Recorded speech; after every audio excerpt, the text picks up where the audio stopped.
Hi, I'm Jason Kanigan, the founder of Cold Star Technologies, and the best business advice I ever got was be relevant.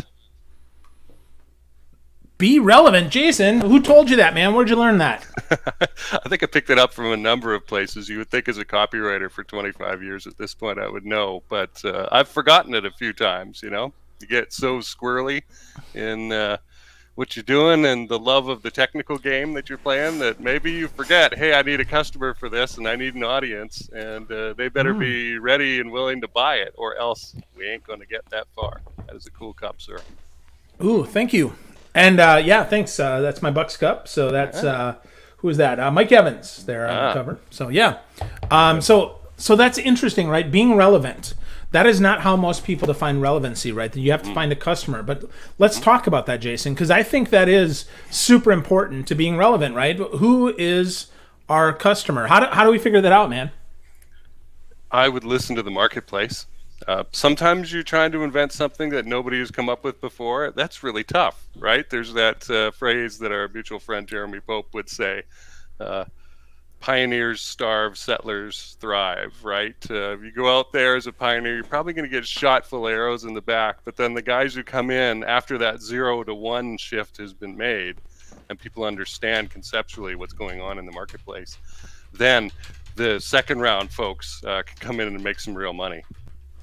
That's interesting. That's super interesting. I've not heard that before. So that's good, right? Pioneers starve, settlers thrive. So although I don't know, man. I mean, don't we see some first mover advantage? Isn't there something to that? Or is this like zero movers? It's like even before there's movement, like blogging 50 years ago, right? Right. I think it's so much easier, Phil, to move in after that conceptual understanding. I think this is really important as a copywriter, as a business owner of multiple businesses over the last 10, 12 years. Just going into that hungry market where they already know what it's about, right? You don't have to explain it to them. I work in the space and defense industry. There's a lot of technical dreamers in there and a lot of that problem of who's the customer for this, right? And then they wonder why venture capitalists and other financing people won't fund them. Right. Whereas if we're in the mobile app industry, well, we went through all that, right? And so over the last 20 years, everybody has gotten to the point of, duh, Phil, of course I understand. My phone's over there.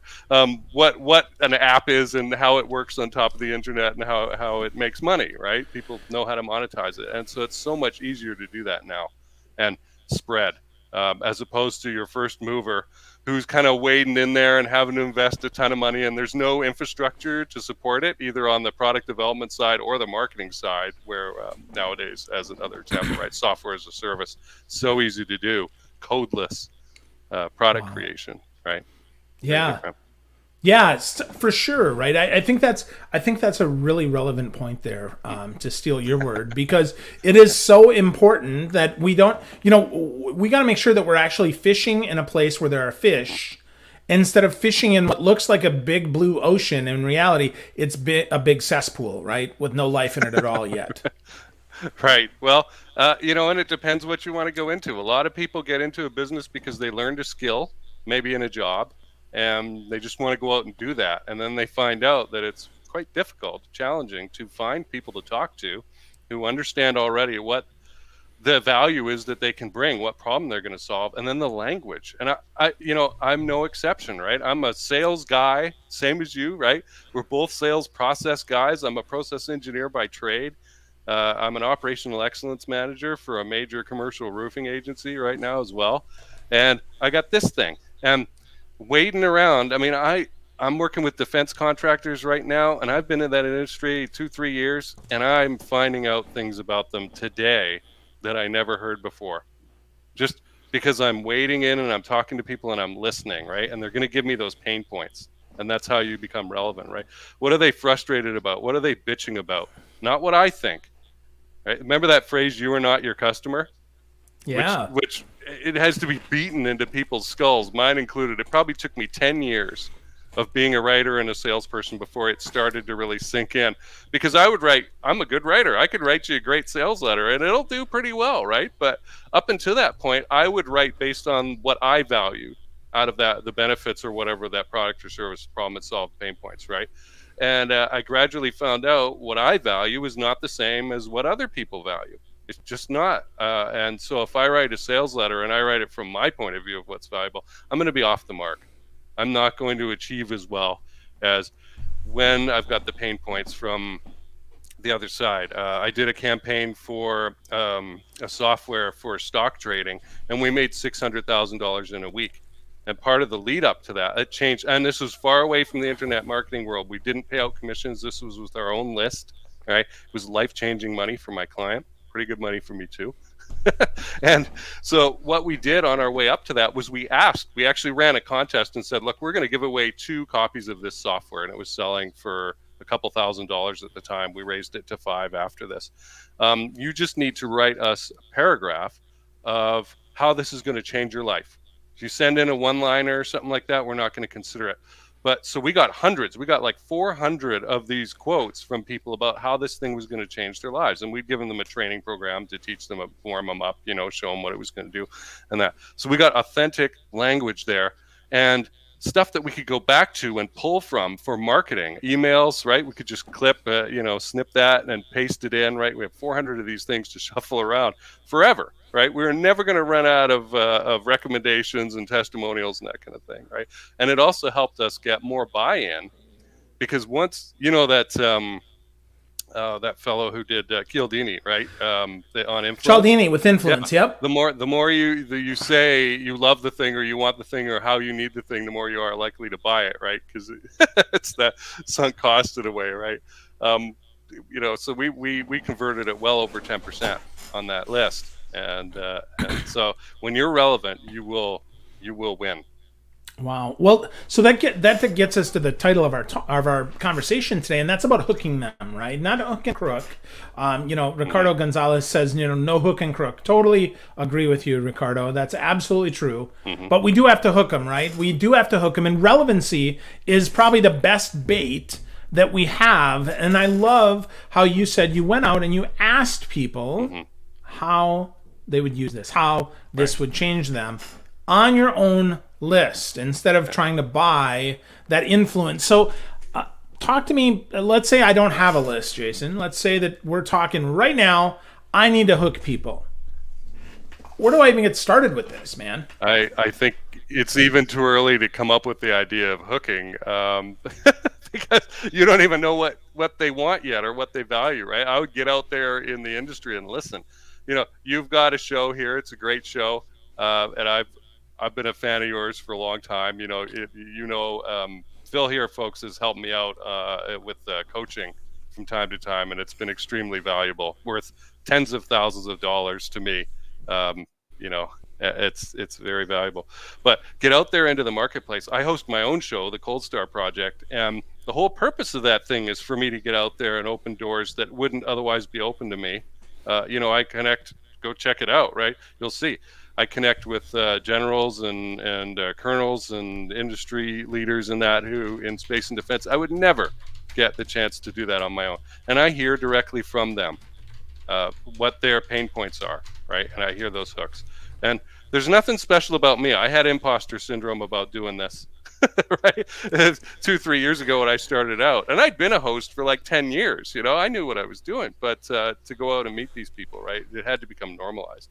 But anyway, getting out there, having a show, using it as feedback. And then with everybody that I talk to, and we're well over 200 episodes now, over like 2.5, 3 years, I get at least another half hour of off-camera conversation with these folks. So when I talk to Doug Lavero, who was head of manned spaceflight at NASA and Undersecretary of Defense for Space for the White House, right, for an hour, you think I'm going to get good information out of him, relevancy? I'm going to hear some things, right? Get some good feedback. Of course I am. And again, it's not because I'm special. It's just because I use this mechanism and I asked. Right? Well, but I think, hold on, Jason. Let's pause there for a sec, because it is because you're special, because you ask the question. Right? And I do think that makes you special, because a lot of people tell. And your point about hooking, it's so interesting, because relevancy starts with listening. Finding out what your market needs, identifying who the market even is. Let's be really clear, right? And we missed that part there. So once we know who they are, Right. then we can find out what they need. But we have to ask them, right? We have to listen to them, and I do think that makes you special. Maybe having a podcast is not that difficult, right? But it is special because you're willing to have those conversations. And so I think that's super important, right? If folks are listening here and they're like, okay, oh, hold on, how do I do that? Well, like Jason said, you can start a show, you can start asking questions and find out. And Jason, how do we get our first guest though? Like, how did you get your first guest? You said 3 years ago when you started your podcast. Oh, so yeah, and this goes back to being relevant. By the way, I've done 2 podcast episodes on somebody else's show. Good guy. Anybody who wants to connect with me and ask for those shows, it was about being relevant specifically. I did them a year or 2 ago, something like that. But initially, I picked the software as a service field, and I went out and I knew people already, or I went into software as a service groups. There's a couple big ones on Facebook, right? And just started talking to people there. And this is, and the grind of running a show is the challenging thing, right? It's a mouth to feed, right? I've always got to have guests lined up. I got an assistant to do that.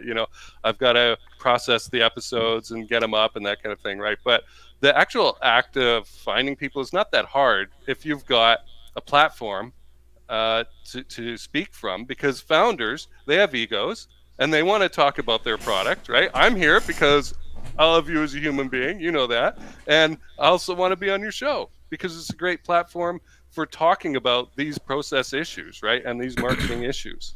So just get out there, find some individuals and start asking, right? And do not do the data dump. I will give you that piece of advice if you don't ask me for the 2 episodes about being relevant. Do a quick question. I learned this very early on. It's, hey, Phil, love what you're doing. Have you ever thought about, or what do you think about, or if it's a woman, generally I say, how do you feel about the idea of being a guest on a show or being an interview guest? And that's it. And they're going to come back with a yes or no or silence, right? And some of the time I get silence still.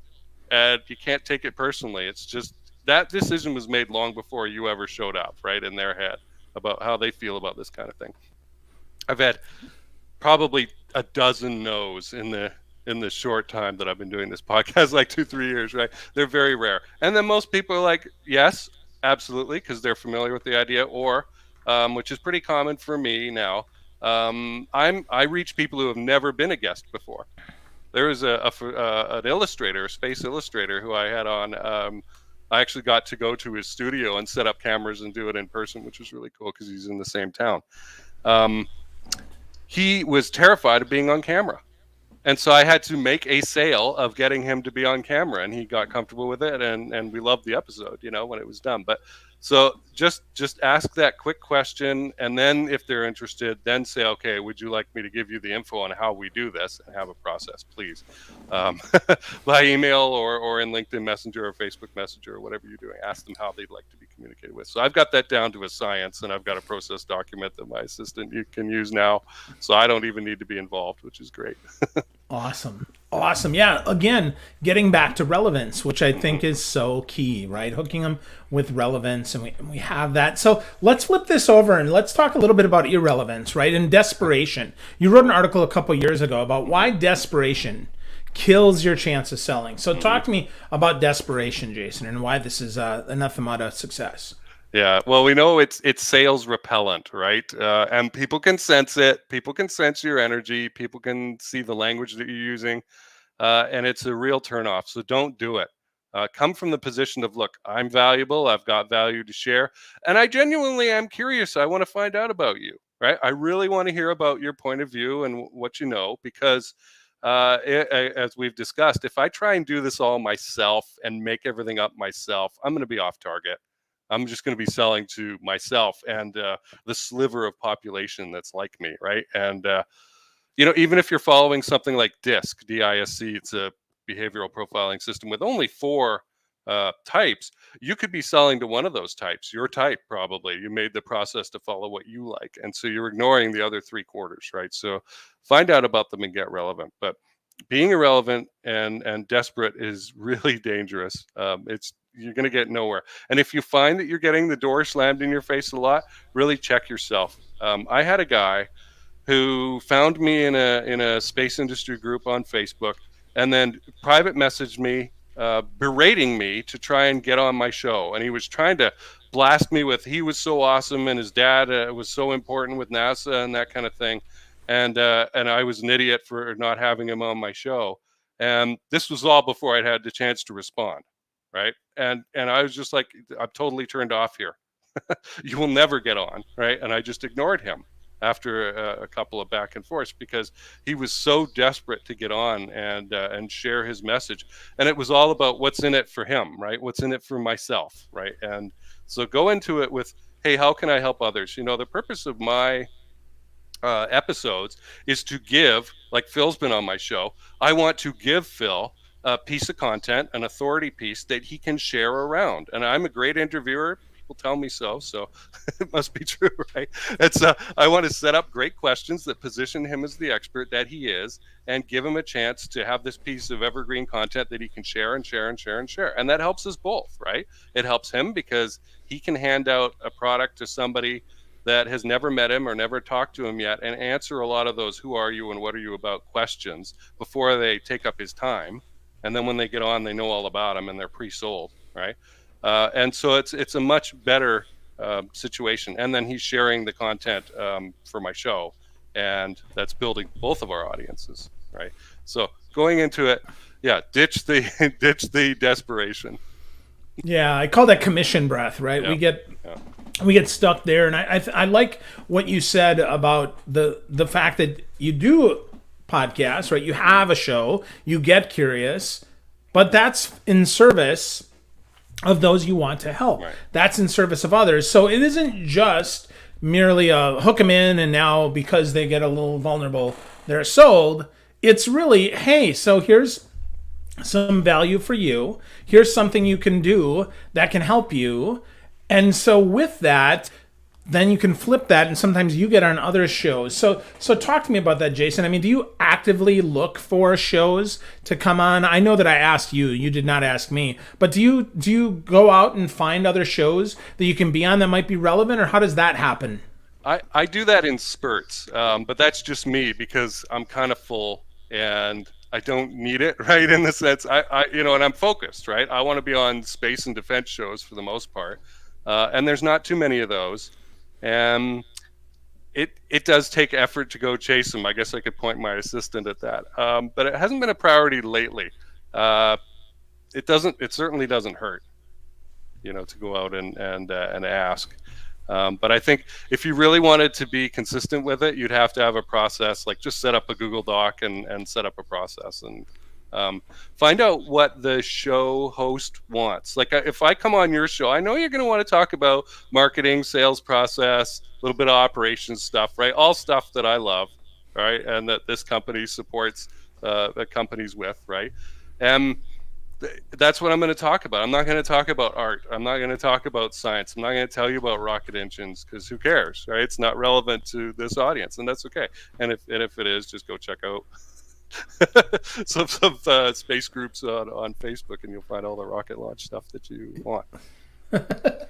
You're funny, man. So that's interesting though, because tailoring our messaging to our audience, to who is listening, who is paying attention, is so often overlooked. And I think, again, we can go back to that relevance word, right? By paying attention, listening, asking questions. What are you hoping to get out of this? How is this helpful for you?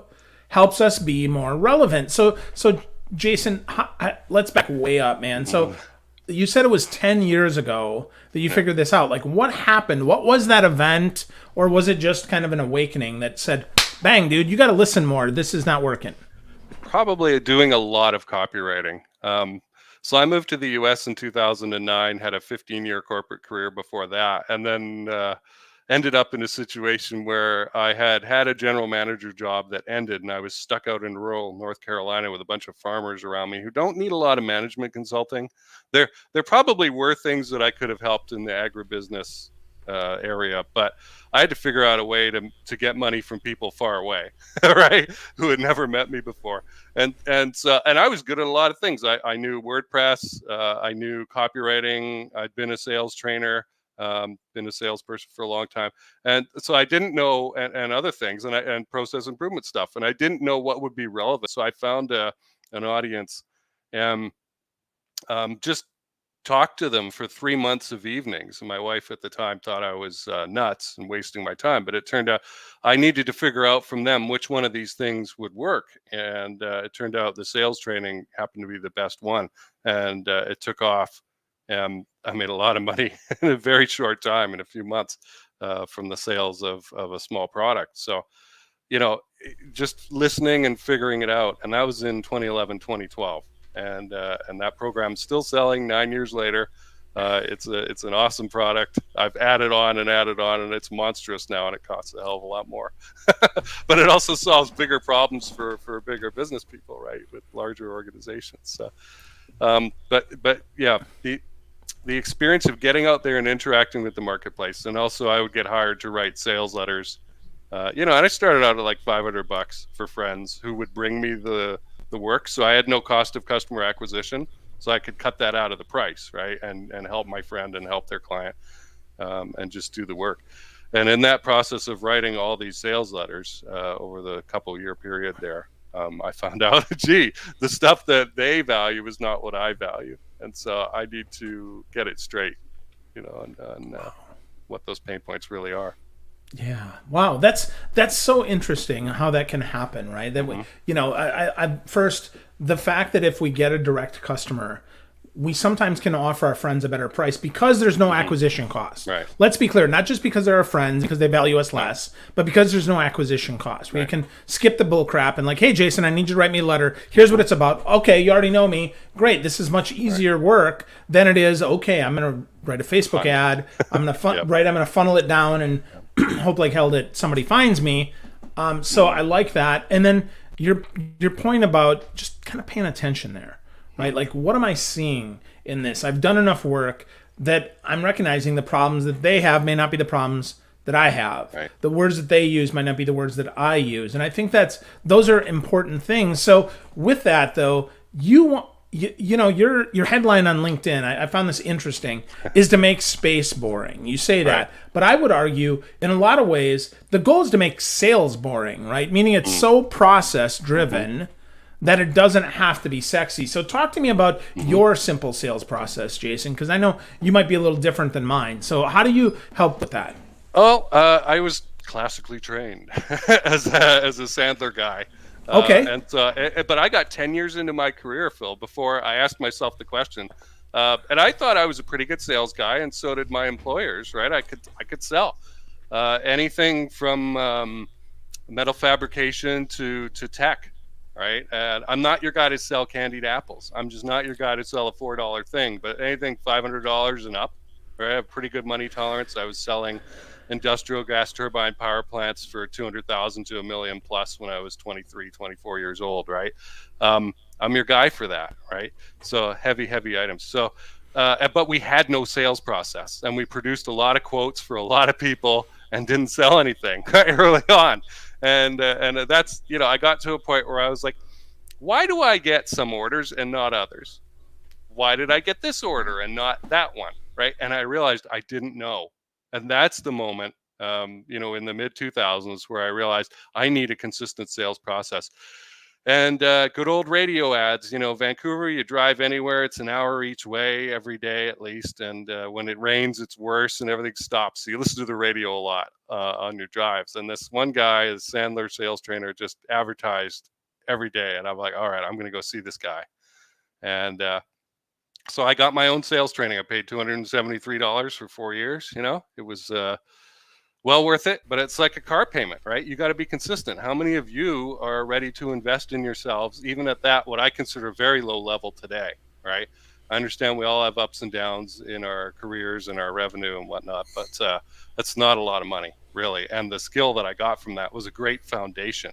So I tend to use the Sandler thing as a baseline. He even said, David Sandler said his submarine idea didn't really work And so I've added on to that as time went on with my own stuff. And then the Challenger sale came out. And I resisted that for a long time until a mutual sales trainer, Jim Padilla, convinced me to really look into it and take a look at it. And that was another great example of I had read the book and thought I understood it, but until I started applying it, that was when I found out that all the consultative stuff that I had learned fit very well functionally underneath the strategic purposes of the Challenger sale. So what you were trying to achieve was well achieved by the steps of the Sandler stuff. So I look for three things, since this will answer your question, I guess, with that preamble. I look for three things, and your listeners and audience can take this away, okay? For fit. Need, budget, and personality fit. Three things, okay? We look for, do they have a problem I can solve? If they don't, why are we talking, right? Second, does the problem, is it large enough to warrant my involvement? Okay, I said I shouldn't be selling candied apples, right? If you've got a $20,000 a year problem, it doesn't warrant my involvement. If you got a $500,000 problem, which are lying around all over the place, $1 million problems are lying around all over the place in larger businesses, right? Even medium-sized businesses. Now it's time to come talk to me, right? I'm going to fix that. And then the third thing is personality. How are we going to get along? And we can tell this about how you treat me during that wooing phase, right, of discovery and discussion and coming to terms and that kind of thing. And how you treat me now is how you're going to treat me later, or probably worse, right? So if I see you screaming and yelling at your subcontractors now, when I'm talking to you about, in our sales process, I'm going to have to stop you and ask you about that. Hey, Phil, what's going on? I see you're freaking out at your subcontractors. I got to say, if you're going to do that to me, that's going to be the end of it. I can't work with somebody like that. They'll either flip out, who the hell do you think you are telling me how to do my job? Good, thank you for the answer. I'm out of here, right? Or, oh my God, Jason, I had no idea. I'm so sorry, that won't happen, right? And you set that expectation up about how that personality match is going to work. And most of the time it's good, but all three have to be checkmarked down. So just get your notebook, right? And write down need, budget, personality fit in the page, and then ask questions that uncover those three things, right? And that will set you up. If they understand and you understand that they have a need or a want for what you have to offer, that the problem is large enough to warrant your involvement, and they have to give you the numbers. You don't give them the numbers. You ask them, right? Then it's true, okay? And you're going to get along. Why wouldn't they go ahead? You are so set up for that yes, right? That I don't have to close. I've never really had to close as part of my sales process. I filter, I qualify so well. That's my superpower, right? That when it comes down to the close, it's like, so Phil, what do you want to do? And I just throw it out there, slap like a dead fish on the table, right? You're gonna pick it up, right? What are we gonna do here, right? And it just makes so much sense that the people who have money and the problem and whatnot are just like, here, how do I send you the money? How do we get started? Let's go, right? It's not this big challenge. I don't do the overcoming objections with rebuttals, fighting the pig in the mud kind of thing, right? That's never been a part of what I had to do. And I read Tom Hopkins. That was the first sales book I read, How to Master the Art of Selling, back in like 94. And I was like, this is selling? This isn't for me. And he has even mellowed over time. I'm connected with him on LinkedIn, and I see posts from him where he has adopted a much more consultative approach as time has gone on than that fighty thing that he started out with. Interesting. So the dead fish close is your secret weapon there. I like that. I don't know. That's good. I come up with a better metaphor. No, I think that is a good metaphor because it's so dead simple, right? Yeah, just smack, right? So I would say, right, it smacks you in the face with fit, with your need, budget, and personality. That makes sense, right? And I might argue, right, James Muir talks about the perfect close. I would call this the smelly close, right? It's the dead fish. If it smells good to you, we probably should work together. And if it smells bad, well, let's not. So I think that's cool, man. I think that totally works, especially with your personality. And I think having a sales process, having that need, budget, and personality fit conversation, asking questions around that, all that curiosity helps you get away from desperation. Because everybody's not your fit, right? You know everybody is not your fit. So I think that's great. You started out with, pioneers starve, settlers thrive, which is a good reminder for us. But Jason, I got to ask, man, because I know you've been doing this a long time. I've been doing this a long time too. Folks are listening and they're a consultant and they're like, crap, man, I want to get started being a more consultative seller. We're going to drop links to the relevancy conversations you've had, but give us one or two pieces of actionable gold that we can go and do today if we want to get started along this kind of more consultative and less, stinky fish. I guess. That's a tough one because I'm not sure where your audience is, right, to begin with. I would just do what I said, the need, budget, personality fit. Write it down on the page, ask questions to find out. Like my first question with somebody I've never met who booked a call with me is, why did you book the call with me? Why are we talking today? And I can say that without snarkiness or violence or anything like that, right? It's just friendly inquiry, right? And their answer will tell you a lot, right? How have they researched? Do they know who you are? Do they know what you stand for? Assuming you have that information out there. I have a lot of information out there about that, right? And so if they can answer, well, Phil, I'm here because I love the sales and process stuff that you do, or I was referred to you by Chris Johnson, or something like that, right? Okay, now there's, and I guess this is a great one then. As you're doing that need, budget, personality fit thing, no emotion, okay? You are Sherlock Holmes. I call this putting on the Sherlock Holmes hat, which is that flappy-eared thing, right? And get in there and just be curious. Be a detective. No emotion. You're not excited about this prospect, okay?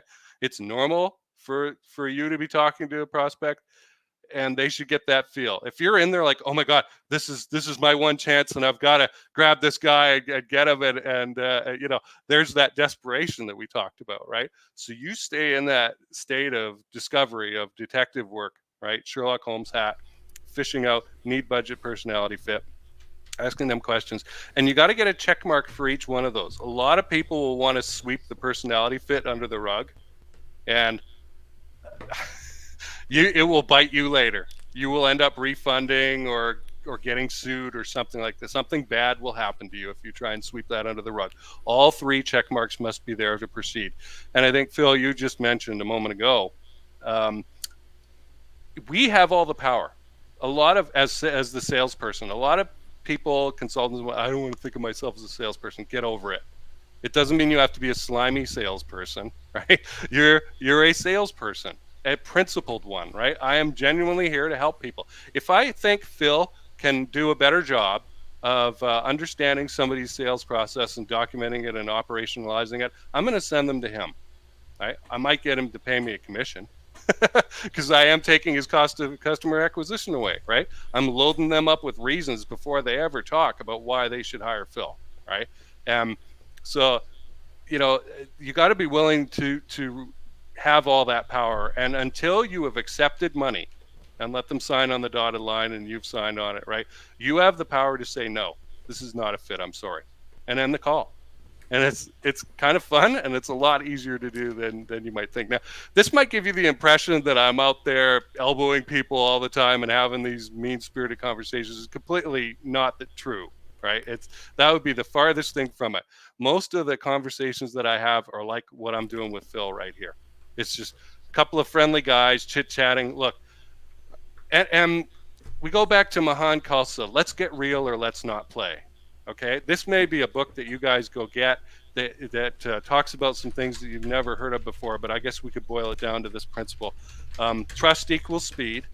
If this person will not be open and honest with you, then why are you talking?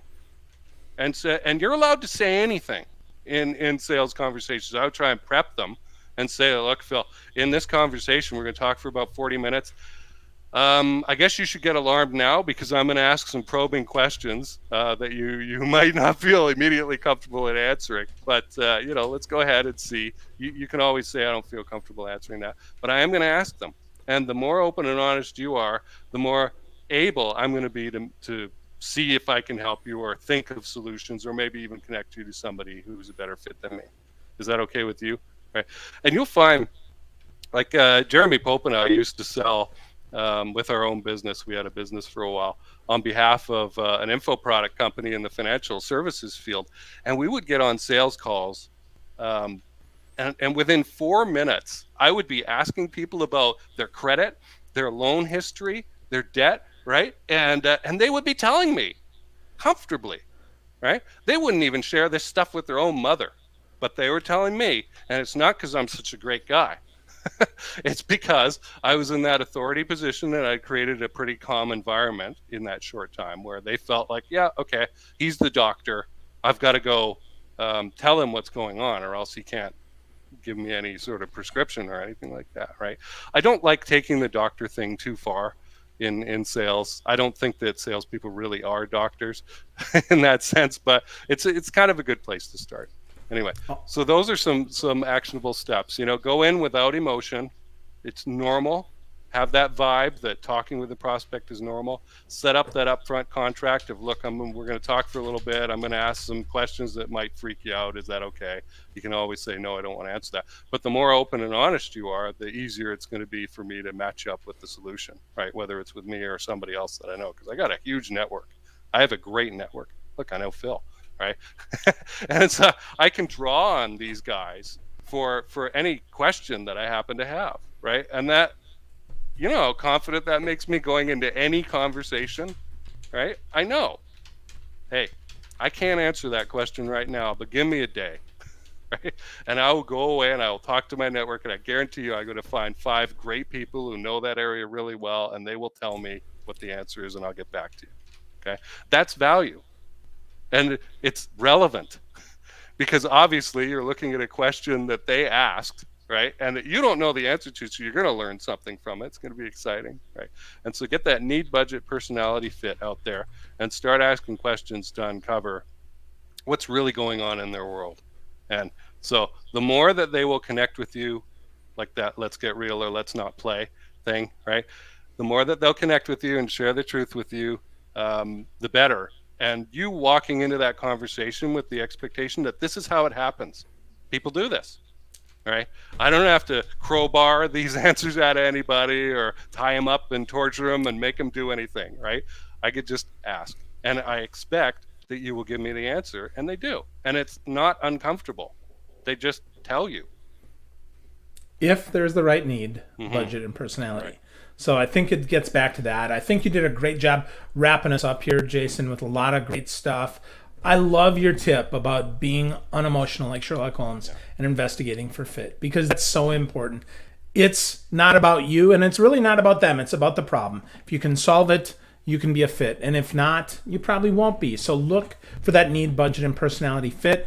I've never heard of Let's Get Real or Let's Not Play by Mahan Khalsa, so that's a great one. And then the upfront contract, right? That's a Sandler trick, and that totally works, right? You get agreement that you're going to try to solve the problem, that you can be a resource, whether or not it is you or not. So great stuff, Jason. I appreciate it. Folks, if you're listening and you're like, holy crap, this Jason Kanigan cat is smart. Yes, he is, and check him out. Check out the Cold Start Project podcast after you're done listening here. Get to know Jason. Go to coldstartech.com. Connect with him on LinkedIn and get to know him. Don't be desperate, but be curious, because curiosity makes you more relevant. And if you're going to hook someone, nothing is a better hook. Nothing is better bait than being relevant. Jason Kanigan, my friend, thank you so much for your time today. I really appreciate your insight.